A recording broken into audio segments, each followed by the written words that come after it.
இயற்கைக்கும் இறைவனுக்கும் நன்றி. இது அருண்ஸ் கோடை மலை. நான் அருண். போன பதிவில் ராமன் அந்த பிரம்மாண்ட சிவவில்லை முடிச்சு சீதையை திருமணம் பண்ணிக்க போகிற விஷயத்த அயோத்திக்கு தெரியப்படுத்தினாங்க. இதை கேட்ட தசரதரும் அயோத்தி மக்களும் ரொம்ப சந்தோஷத்தோட மிதிலைக்கு வர காட்சியை கேட்டோம் இல்லையா? அதைத் தொடர்ந்து பாலகாண்டம் பகுதி 27. திருமண மண்டபத்துக்கு எல்லாரும் வந்து சேர்ந்தாங்க. பல தேசங்கள்ல இருந்தும் மக்கள் திருமண நிகழ்ச்சியை பார்க்க கூடியிருந்தாங்க. திருமண நிகழ்ச்சிக்கான ஏற்பாடெல்லாம் நடந்துகிட்டு இருந்தது. திருமண நிச்சயதார்த்த மண்டபத்துக்கு சீதையை அழைச்சிட்டு வரும்படி வசிஷ்டர் சொன்னாரு. சீதைய அழகா அலங்கரிச்சு அழைச்சிட்டு வந்தாங்க. சீதையோட அழகை பார்த்து கூடியிருந்த எல்லாரும் கண் சிமிட்ட கூட மறந்துட்டாங்க. அவ்வளோ அழகு. ராமர் சீதையை பார்த்து அளவு கடந்த மகிழ்ச்சி அடைஞ்சாரு. சீதை தன்னோட இருக்கையில் அமர்ந்தபடியே தன்னோட கண்ணை கொஞ்சம் மேலே நோக்கி, அன்னைக்கு கன்னிமாடத்தில் இருந்து பார்த்த அந்த அழகன்தான் தன்னை மணந்து கொள்ள போகும் மணவாளன் உறுதி செஞ்சு சந்தோஷப்பட்டுக்கிட்டா. தசரதர் வசிஷ்டரை பார்த்து திருமண நாள் என்னைக்கு வச்சுக்கலாம்னு கேட்டாரு. ஜனகர் விஸ்வாமித்திர முனிவர்கிட்ட தன்னோட மகளை ராமருக்கும் தன்னோட தம்பியோட மகள்களை லட்சுமணனுக்கும் பரத சத்ருக்கனுக்கும் கொடுக்க சம்மதிச்சு 2ஆம் நாளான பங்குனி உத்திரம் நாளில் 4 பேருக்கும் திருமணம் செய்கிறதா நிச்சயம் செஞ்சாங்க.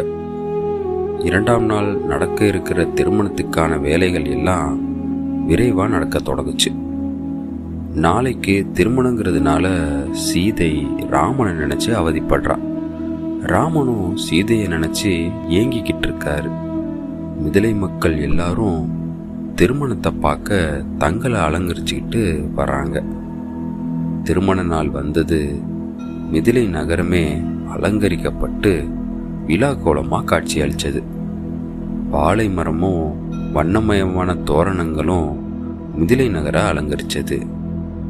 தசரதன் வெண்குற்ற குடையை விரித்து மங்கள வாத்தியங்கள் முழங்க சுத்தியிலும் ஏனைய அரசர்கள் புடைசூழ சம்மந்தியாக திருமண மண்டபத்துக்கு வந்து சேர்ந்தார்.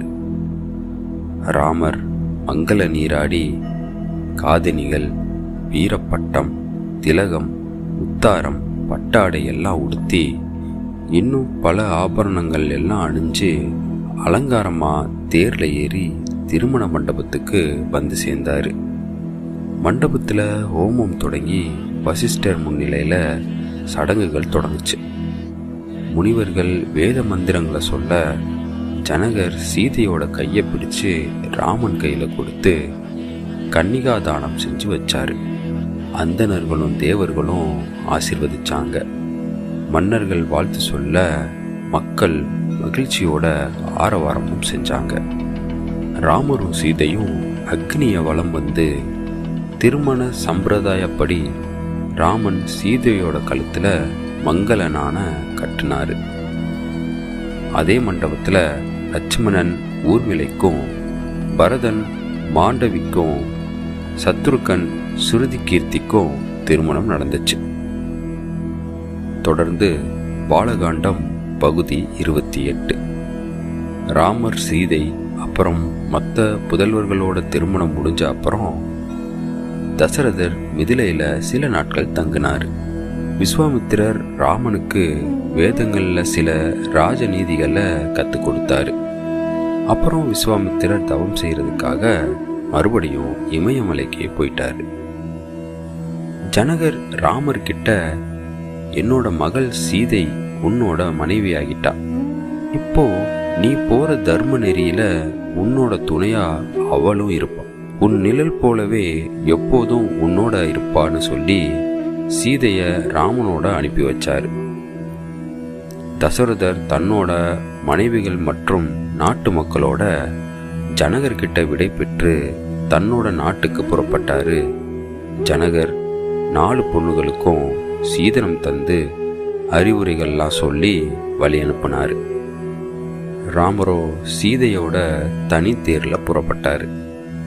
அயோத்திக்கு போய்கிட்டு இருக்கும்போது வழியில 4 பக்கமும் இருந்து பறவைகள் அபசகுணமா கத்த தொடங்குச்சுங்க.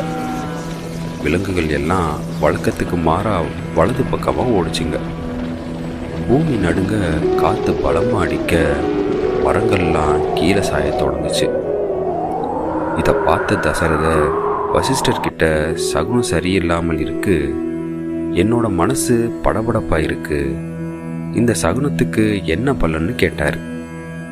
அதுக்கு வசிஷ்டர் சொல்றாரு, பறவைகளோட சத்தத்துல உள்ள ஒலிக்குறிப்பில இருந்து தெய்வ சங்கல்பமாக அபாயகரமான ஆபத்து ஒன்று சீக்கிரமே வரப்போகுது. ஆனால் விலங்குகளோட நடவடிக்கைகளை பார்த்தா அந்த ஆபத்து நீங்கிரும், அதனால் பயப்பட தேவையில்லைன்னு ஆறுதல் வார்த்தைகள் தசரதர்கிட்ட சொன்னார். ஜமத்கனியோட புதல்வரான பரசுராமர் அங்கே வந்தார். பரசுராமர் வந்ததை கவனிச்ச முனிவர்களில் ஒருவர், சத்திரியர் குலத்தவரான தசரதர் குலத்தை அழிக்க வந்திருக்காரு பரசுராமர்னு சொன்னாரு.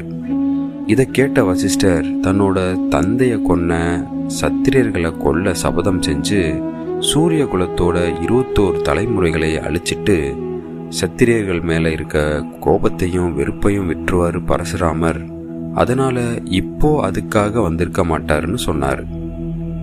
வசிஷ்டர் மற்றும் அங்க இருந்த மற்ற முனிவர்களோட உபச்சாரத்தை ஏத்துக்கிட்டாரு பரசுராமர். பரசுராமரை பார்த்த தசரதர் இவரால ராமனுக்கு ஆபத்து எதுவும் வந்துருமோன்னு பயப்பட்டாரு. ராமர் கிட்ட வந்த பரசுராமர், உன்னோட அற்புதமான ஆற்றலை பத்தி கேள்விப்பட்டேன், சிவவில்ல உடைச்ச உன்னோட செயல் ரொம்பவும் ஆச்சரியமானது, எண்ணி பார்க்க முடியாதது. இந்த விஷயத்தை கேள்விப்பட்டதும் என்னோட தந்தை கொடுத்த விஷ்ணு வில்ல கொண்டு வந்திருக்கேன். இந்த வில்ல வளைச்சு நான் ஏற்றி உன்னோட சொந்த பலத்தை எனக்கு காட்டு. இந்த வில்லுல நான் ஏத்துறதுல உன்னோட தோல் வலிமையை நான் பார்த்த அப்புறம் உன்னோட வீரத்தை அங்கீகரிக்க உன்னோட தனி ஒரு ஆளா நின்று நான் போர் புரிகிறேன்னு சொன்னாரு பரசுராமன். சரி நண்பர்களே, ராமாயணம் கதையை தொடர்ந்து கேட்க மறக்காம சப்ஸ்கிரைப் பண்ணுங்க. உங்க ஆதரவுக்கு நன்றி நண்பர்களே. மீண்டும் அடுத்த பதிவில் பேசுகிறேன். அதுவரை உங்களிடமிருந்து விடைபெறுவது நான் அருண். இது அருண்ஸ் கோடைமலை. நன்றி.